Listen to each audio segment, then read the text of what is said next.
Hello everybody. Today we are going to start the new lesson children, that is reproduction in plants. Now what does this term reproduction means children? You all know that it is a process of producing young ones of their own kind is known as reproduction. Okay children?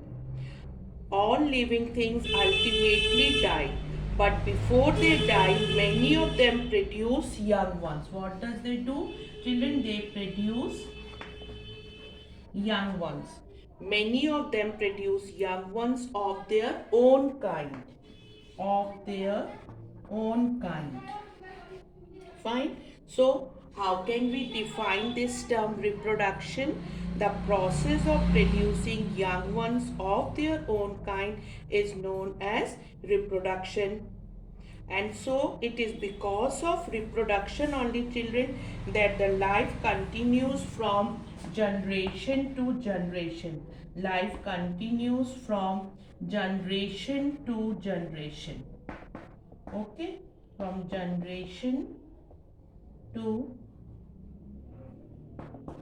generation. This is all about the reproduction children. The reproductive system is not needed for the organisms to stay alive. So you all know there are many systems are there children: excretory system, nervous system, circulatory system, skeletal system. So now I'm just telling you about the reproductive system.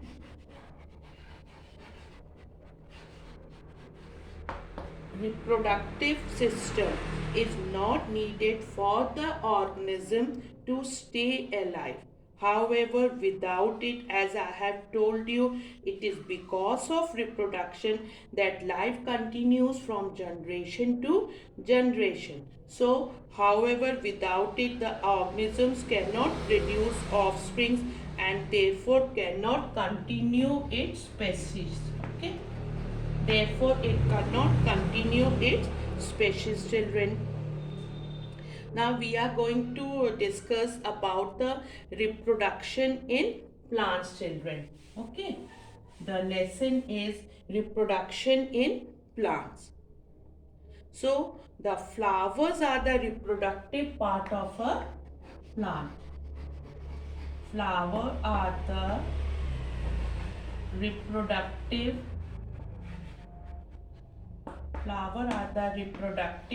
part of a plant children. The other parts of a plant, for example, roots, stems, and leaves children. What are that?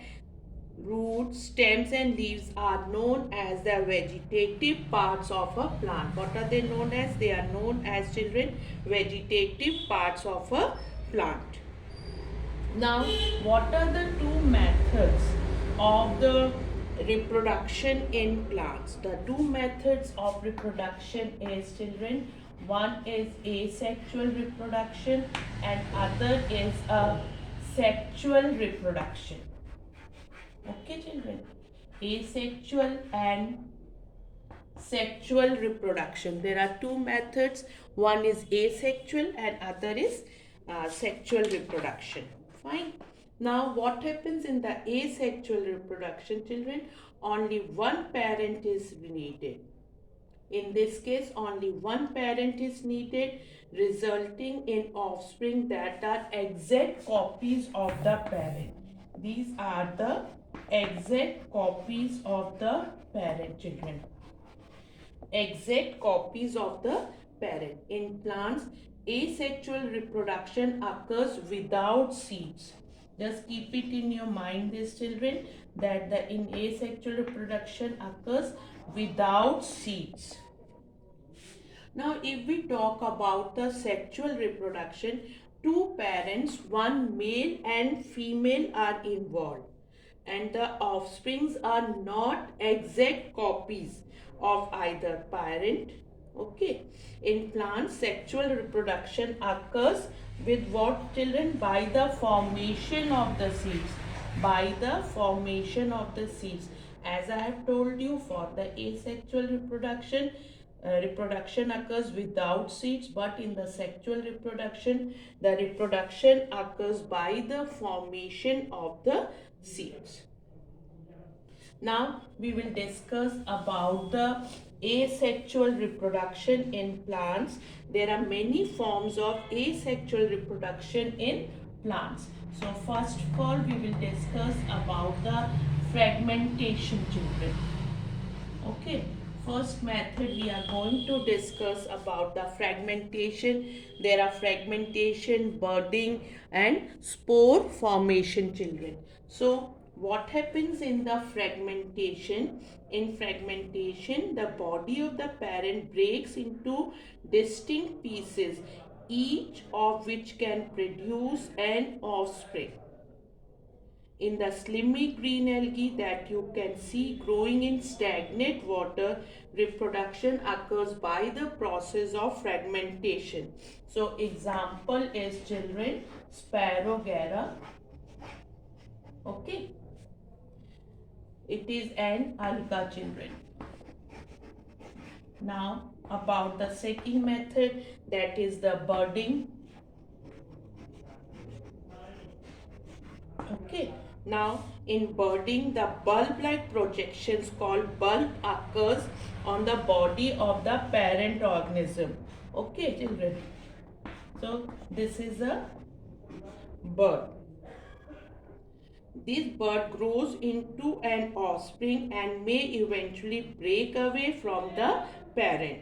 So the example is that the yeast produces by the process of budding. And children, what we are discussing, asexual reproduction in plants. There are many forms of asexual reproduction in plants. So as I have told you about fragmentation, now I said told you about the budding also, children. And in corals and sponges, birds do not separate out. As I have told you, for the yeast, this birds grows into an offspring and may eventually break away from the parent. But when we talk about the corals and sponges, when we talk about the corals and sponges, children, birds do not separate out but remain attached to the parent organism. So what does they produce, children? Like a colony. They grow to full size and reproduce again and again, producing a colony. Okay, fine. This was about the budding. Now the third one is about the spore formation.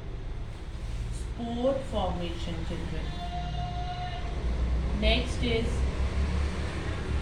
about the spore formation. Okay, now what happens in the spore formation? A spore is a tiny spherical unicellular body protected by a thick wall. Some non-flowering plants in spore formation in some non-flowering plants. In children, non-flowering plants such as mosses, ferns and molds reproduce by spore formation. So spore is a tiny spherical unicellular body protected by a thick wall. It grows into a new plant when conditions are favorable. So spores are a tiny spherical and they are, children, unicellular body and they are protected by a thick wall. So when they get the favorable condition, then they reproduce. As soon as they start getting the favorable conditions, they start reproducing, children. This is all about the spore formation. Now we will discuss about the vegetative reproduction. The next we are going to discuss about the vegetative reproduction, children. Vegetative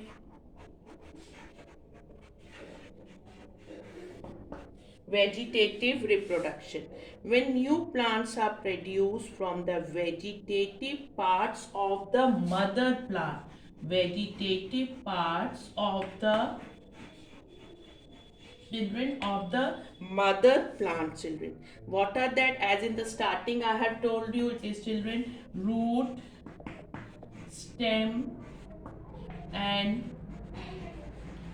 leaves children without the help of any reproductive organ. This point you should keep it in your mind children, without the help of any reproductive organ, that is known as a vegetative reproduction. Okay, so vegetative reproduction in some plants I am going to discuss. Some plants such as potato reproduce through stem tubers children. Then new plants are also produced by the parts of underground stems in ginger and from bulbs in onion, lily and tulip. Bulbs are underground stems with thick leaves. In some plants such as strawberry and grasses, the main plant develops side shoots which have buds that grow into new plants. Now about the leaves children, you all must have seen the bryophyllum leaf, that it has many buds on its margin children. What happened in the bryophyllum leaf? In a bryophyllum leaf children, on the margin of it has many buds. New plants are also obtained from the leaves, roots and shoots of some plants, and the leaf of bryophyllum has many buds on its margin. What are that? These are the buds children, and what is it known as? This is a margin. Clear? These buds give rise to a new plant. Sweet potato is grown by cutting its swollen roots into parts and planting them in the soil. In money plants, new plants can grow from shoots of the parent plant. Now about the meristematic tissue. Okay children. Now I am just telling you about the meristematic tissue. Meristematic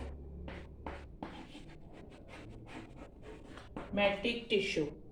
In plants, cells of only a specific tissue can divide and therefore occurs only at the places where this tissue is present. So what is the name of this tissue children? This is the meristematic tissue. The part of the plant that gives rise to a new plant. That gives rise to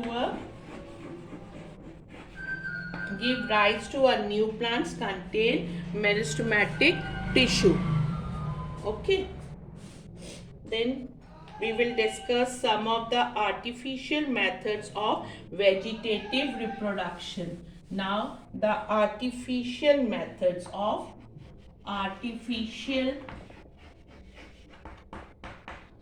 now we are discussing about the artificial methods of vegetative reproduction. Vegetative reproduction has several advantages.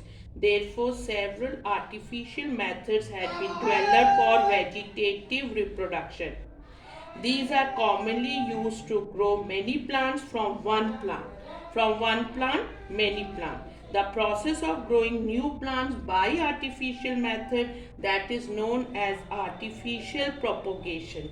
So what are that? Grafting. Okay.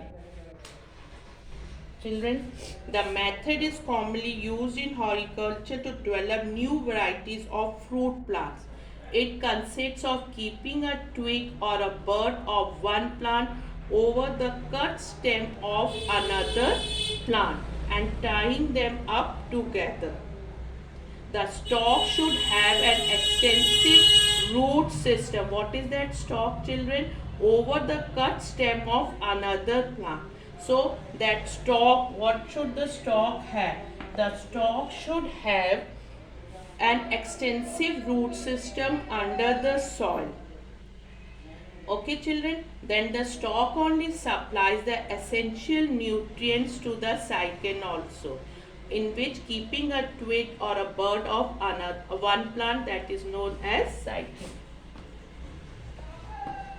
Okay, what is the advantage of it? This methods helps to develop new varieties by combining the features of two plants. By combining the features of two plants, that is known as grafting, children. Grafting is commonly used to develop new varieties of fruit plants also. Okay. Then about the other methods, it is, children, cutting. In this method, a healthy young plant branch of a plant having leaf bud is cut off and planted in moist soil. What it should have? A leaf bud, children. It should have a leaf bud. Fine. Then about the layering, children. Now about the layering. A young branch is bent towards the ground and covered with moist soil. After some time, root develops from the covered part. This is called a layer. What is it known as? This is called a layer. Fine, children, this is about the layering. Then about the tissue culture. Now we are discussing about the tissue culture. Fine. Tissue culture. In this method, a piece of tissue is cut off from the growing tip of a plant.